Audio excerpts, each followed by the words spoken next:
Une conclusion, parce que ça va être la fin de cette émission. Et à la fin, la religion civile aux États-Unis, c'est l'argent. Point final. Georges Fenech. Vous savez ce que disait Ron Hubbard, Le fondateur de la scientologie. Oui, il disait, si vous voulez gagner votre premier million de dollars, créez une religion, puisque le statut de religion permet d'être exonéré de l'impôt. Vous voyez donc l'aspect mercantile qui a parfaitement réussi aux États-Unis. Alors, pour finir, est-ce que le jugement du 25 mai vous paraît particulièrement important, Nathalie Lucas? Est-ce qu'il faut être attentif à ce qui va se dérouler là? Je rappelle que l'Église de Scientologie est accusée d'escroquerie en bande organisée. Il est surtout très attendu, puisque, effectivement, si jamais elle est condamnée pour personne morale, elle risque ensuite de devoir être dissoute.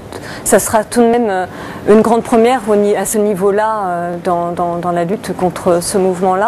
Moi, personnellement, j'attends avec intérêt. Je n'ai pas de jugement, encore une fois. Pareillement, je crois que c'est un vrai questionnement et la justice va apprécier cela sur des faits. C'est avec une certaine, vraiment avec une grande attente qu'on attend ce jugement, bien sûr. Mais quand vous dites ça, vous avez l'air d'en rire à l'avance. Non, mais j'en ris pas. Ah bon. J'en ris pas. Non, mais je veux dire que c'est un vrai objet. C'est-à-dire que voilà, des faits, une procédure lourde et longue, très importante.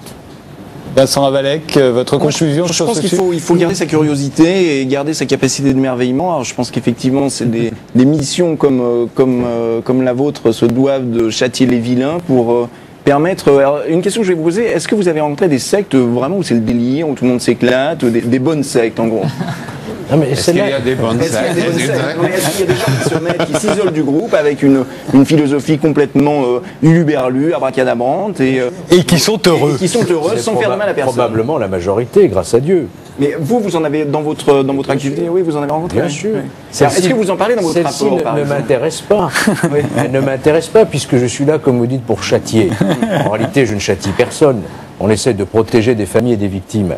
Mais les sectes en tant que telles, quand elles ne posent pas de problème, elles peuvent être très drôles. Hein, elles peuvent baser sur de la culture ou de l'art. Hein, mais il y en a quelquefois qui dérapent aussi.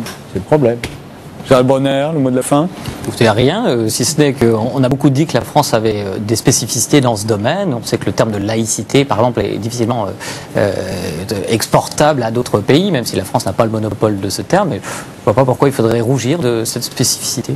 Alors le mot de la fin à Douglas Kennedy. Peut-être si on est heureux, on n'a pas besoin de secte. Vous croyez? Oui, tout à fait. C'est pas une pirouette, ça? Parce que ça paraît toujours on se dit, c'est trop facile de dire ça. Vous êtes sincère? Tout à fait. Enfin, en même temps, en fait, si on a besoin de réponses, il y a toujours des charlatans avec des réponses. Merci tous les 6 d'avoir participé à ce débat.